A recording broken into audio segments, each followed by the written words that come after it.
I I did not prepare a script for this part of the video series, so you're going to have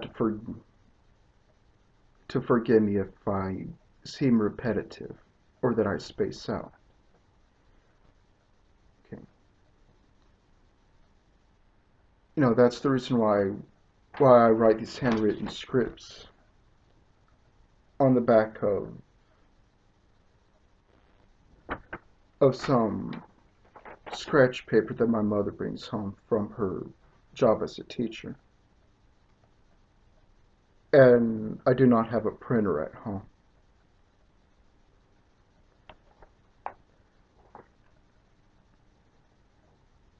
And I also prefer to handwrite instead of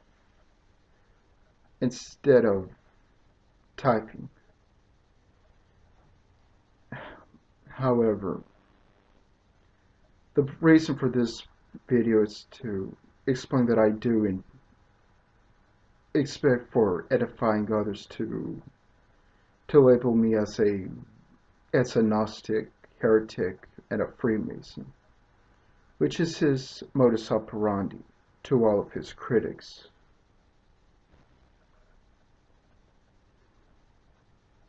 And my rebuttal to that is, woe to you, edifying others, because you are not a Christian, because you slander, you you promote, conspiracy nonsense, which are often covers for prejudice and for profiteering, as Alex Jones best exemplifies. He personifies. But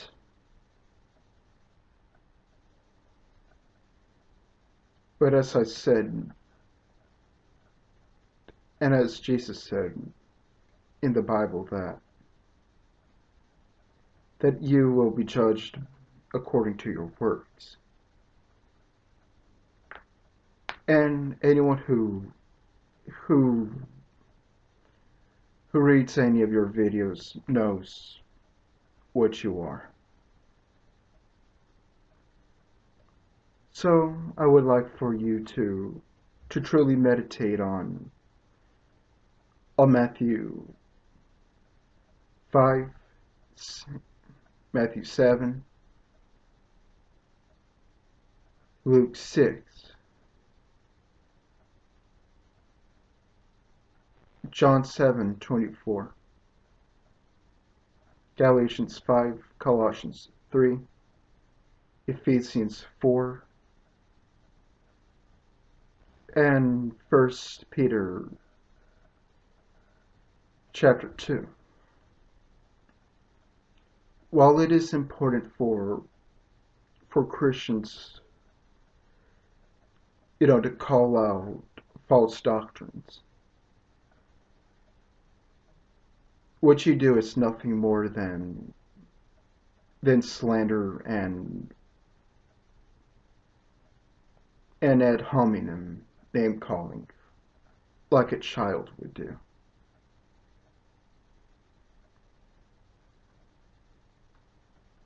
And James 3 says that not all are called to be teachers, because teachers are judged more harshly than their average congregants.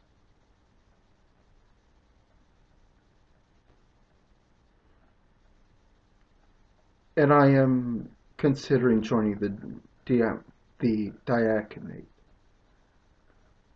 and possibly attending seminary school to study medicine. And maybe when I get older I might be a priest of the Dominican, the Benedictine, or the Franciscan rites or orders.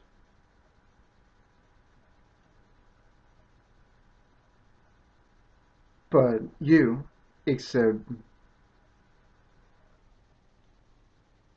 you sort of follow the Moses style of church model, as Calvary Chapel does, in which the pastor is above reproach,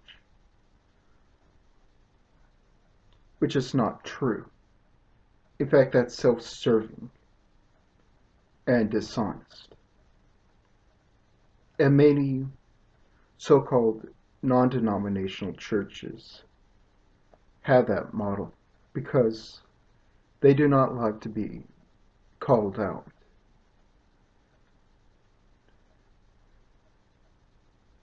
On their errors.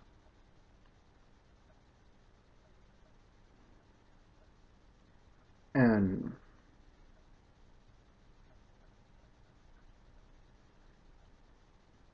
that's where dialogue between others, between Christians, edifies each other, how we are truly edified. It's in dialogue, you know, like debates and councils.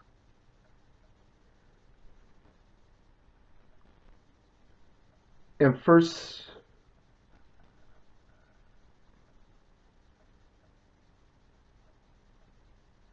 you know, 2 Timothy chapter 2,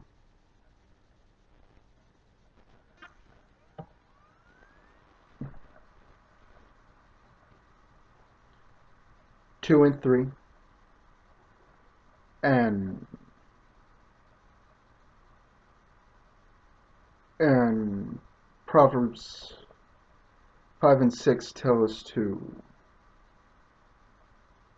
reprimand those who sin, to hold on true to to the sound doctrine, and to correct those who are in errors.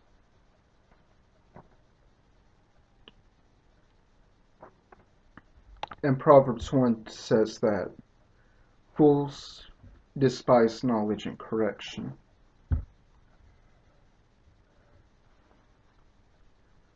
So I would really like for you to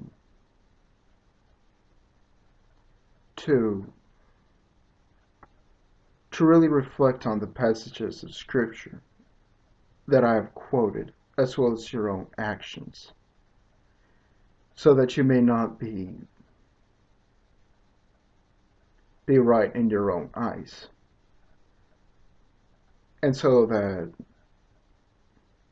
you may not be damned on the day of judgment.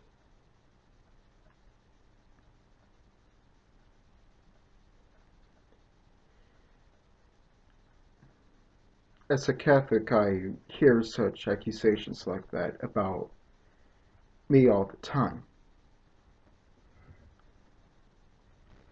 And so I do study the Scripture and the Catechism,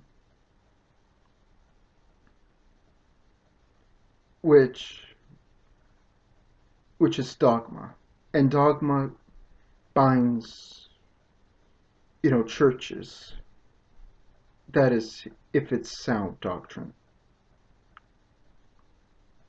And that's what I love about Catholicism. It's the unity. And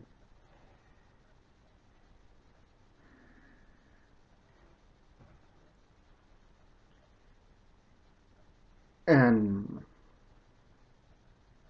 really the teachings of the church, which are based on the Bible.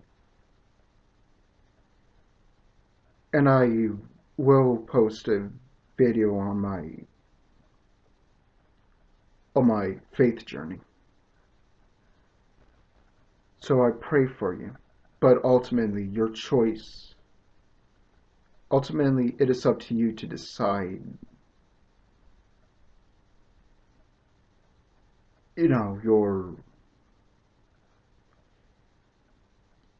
whether or not to heed my warnings and those of others. So, Semper Pax Christi Tecum.